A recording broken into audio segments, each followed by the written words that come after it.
December 18th, 2015. Inside the IT department at NIC Bank, the mood is light. Christmas is just a week away. Staff are clearing inboxes, counting the days to the holiday break. Then an email arrives. Subject line, "Pay or your customers will pay." The message is short, cold, precise. A hacker claims he has broken into the bank's systems. He says he has confidential customer data, account details, private records, information that could destroy trust in the bank overnight. And he has a price, 200 bitcoins. At the time, these were worth about 6.2 million shillings. Pay the money, the hacker demanded, or he would leak their personal data. The festive mood disappears, and senior managers rush into an emergency crisis meeting. Cybersecurity teams scramble to trace the source, with the assumption that this has to be an international hacker. But as investigators start tracing the digital trail, the truth becomes stranger. The IP address doesn't lead overseas, it leads to Kenya. And not just Kenya, but at Thika Road in a modest apartment. Inside is a 28-year-old Kenyan IT specialist, addicted to racing through Nairobi on his superbike, is writing a code that will change his life forever. His name is Alex Mutuku, and this was only the beginning. Because soon, Alex would break into systems linked to Safaricom, interfere with databases connected to NTSA, and target major financial institutions. And most shocking of all, Alex is tied to a cyberattack linked to a loss of 4 billion shillings at the Kenya Revenue Authority. But here's the question that still lingers. Was Alex Mutuku really a lone hacker pulling off digital heists across Kenya? Or was he just one piece of a much larger cybercrime network? Hello, and welcome to Dark Hour Docs, where we uncover the darkest crimes, the unanswered questions, and the shadows that refuse to fade. Tonight, we dive into the unbelievable story of Alex, the KRA heist that involved a loss of over 4 billion shillings, and how he got away with it.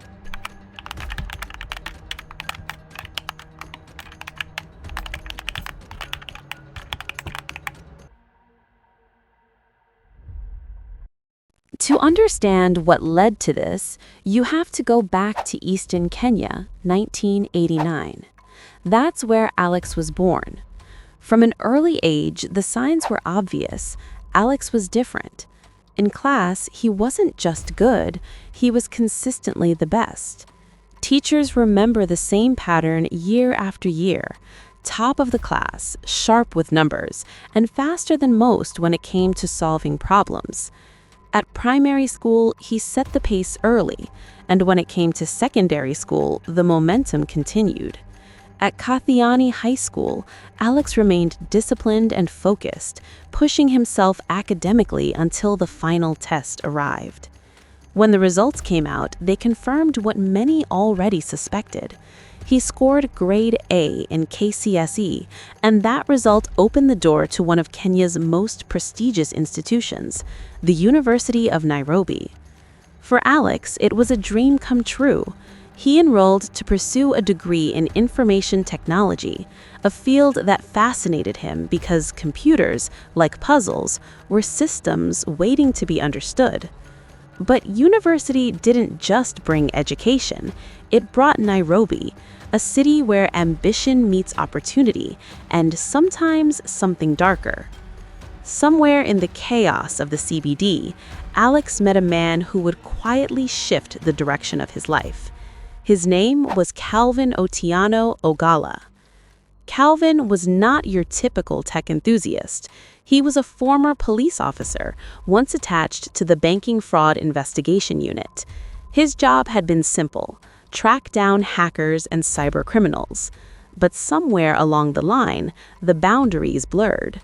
Calvin had begun cutting deals with some of the hackers he arrested, and this arrangement eventually cost him his career.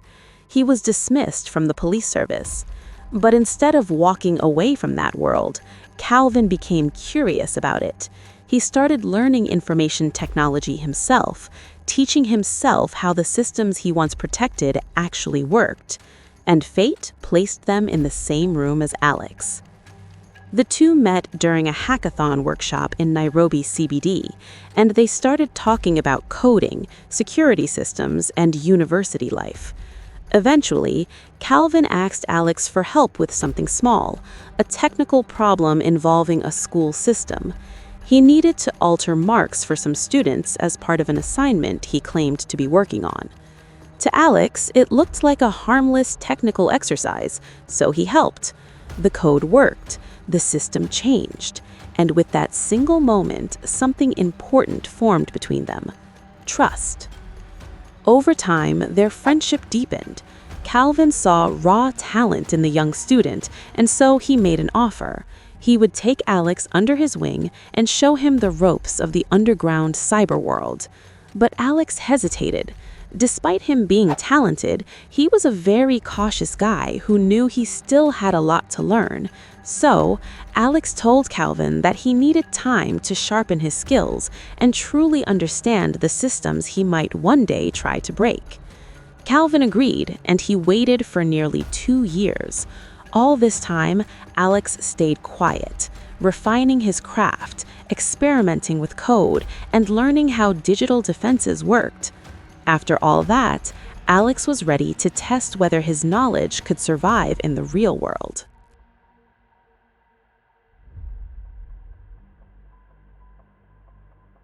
By 2013, Alex felt ready. So he chose a target. His first real test was the media giant, Nation Media Group. For him, it wasn't about money, not yet. It was about access. Could he break into a major institution's digital defenses? Could he move inside their systems without being seen? The successful hack meant that Alex could access the Daily Nation e-paper for free, and the probe confirmed something important. His methods worked in the real world. But as the thrill faded, another thought began to form. Why not go bigger? He retreated back into his quiet workspace, refining techniques and writing new code. This time, the goal was different. This time, the aim was to produce money, and the target he chose was enormous: Safaricom. Breaking into a telecommunications giant would require more than simple intrusion. Safaricom's infrastructure ran on complex, interconnected systems, and at the center of it was something extremely valuable.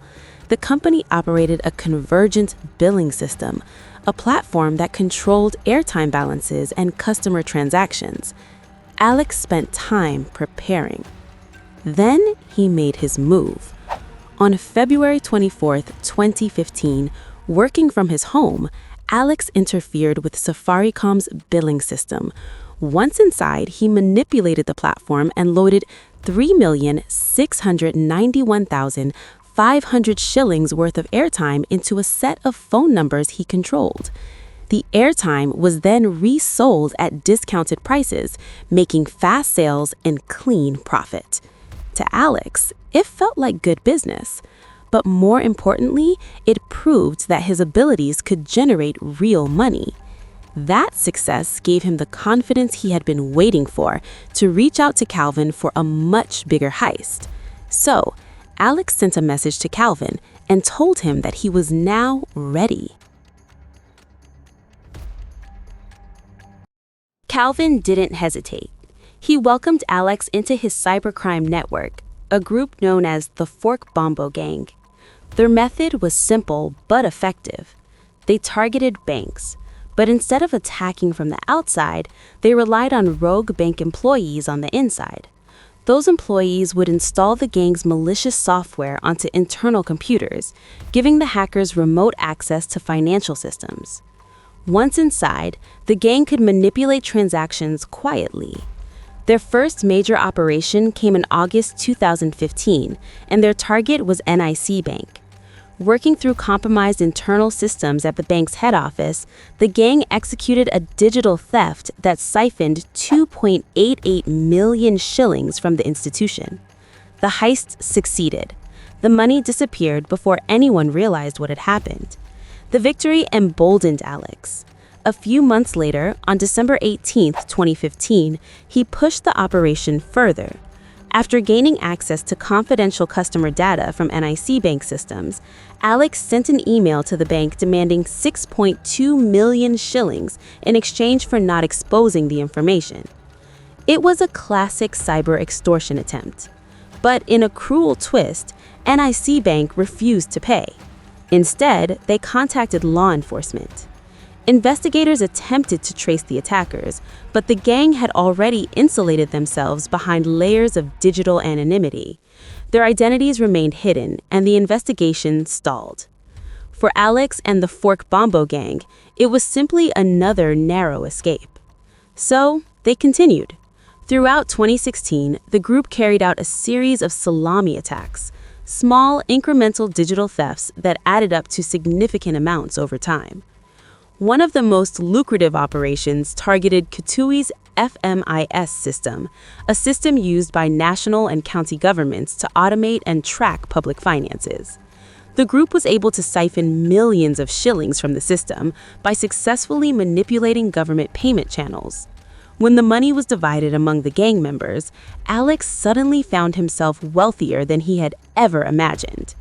The transformation was immediate.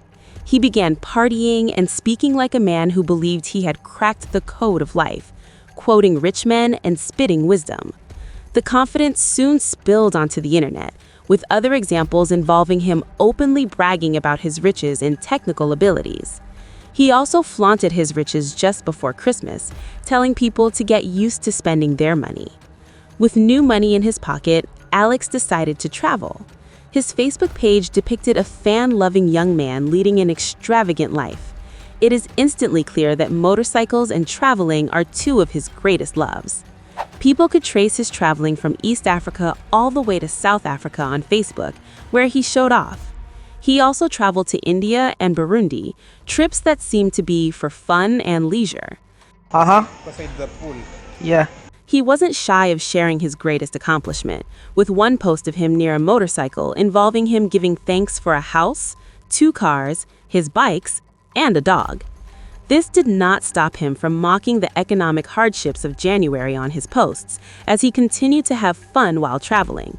We are live on Facebook. Oh wow, hi. He, however, continued to urge young people to test themselves and not play it safer. And when his trip ended, Alex returned to the gang with new ambitions. They had conquered banks, and now all they wanted was something bigger. And their next target was government systems. Their first target after the trip was the National Transport and Safety Authority, NTSA. The gang manipulated NTSA's website, allowing them to illegally approve vehicle number plate allocations for businessmen willing to pay for the service. But that success with car registration would plant an idea that would eventually change everything, because their next target would prove far more powerful and far more dangerous. The NTSA operation proved that government systems could be manipulated, so the gang decided to expand the model. Their next target would be the KRA, and the plan was simple but highly profitable. In the KRA website, the hackers would help unscrupulous businessmen register imported vehicles for local use without paying the required taxes. To make this possible, the gang installed malware inside KRA systems that allowed them to remotely control institutional computers. Once inside, they could manipulate records and bypass tax payments. But the intrusion didn't stop there. Surprisingly, the breach also allowed them to move massive amounts of money through compromised systems, which collectively reached 4 billion shillings. When the story broke, it shocked the country. How could Kenya's tax authority lose such an enormous amount of money? The investigation intensified, and in 2017, the story took another dramatic turn. Police arrested Alex. For many Kenyans, the news was unbelievable. The idea that such a young man could be connected to one of the largest cyber theft scandals in the country stunned investigators and the public alike. But the case quickly became complicated. Authorities attempted to tie Alex directly to the breach by compelling Google to release identifying information connected to online accounts believed to be involved. But they were not successful, so the evidence trail weakened, and the prosecution was unable to conclusively prove the link. Eventually, Alex walked scot-free as the effort to pin the cybercrime directly on him had collapsed. But not everyone in the network escaped. Police later raided Calvin's house, accusing him of involvement in hacking KRA servers. During the search, officers also discovered cocaine inside his Mercedes-Benz. Calvin insisted the drugs had been planted. However, the court failed to accept his defense, and Calvin was sentenced to 7 years in prison. At this point, the Fork Bombo Gang, once feared in cybercrime circles, had effectively collapsed. But questions still arise. If billions had truly moved through compromised systems and some key players had slipped away, then who exactly had been responsible for the rest? And where did all the money go? This has been Dark Hour Docs. Thanks for watching.